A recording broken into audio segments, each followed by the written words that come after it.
নেই, বাবা মায়ের মনটা খারাপ। পেটে যদি না খাই দাদা কেমন করে সইব পিঠে।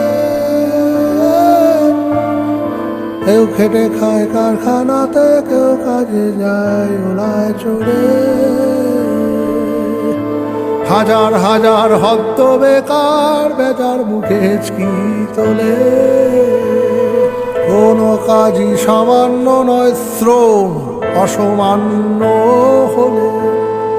কাজ না বেড়ে মাধু করি, কর্ম না হয় বাড়ার মোটে। সব জীবিকাই শ্রেষ্ঠ রে মন, কেষ্ট মেলে কষ্ট করে। সব জীবিকাই শ্রেষ্ঠ রে মন, কষ্ট করে কেষ্ট মেলে।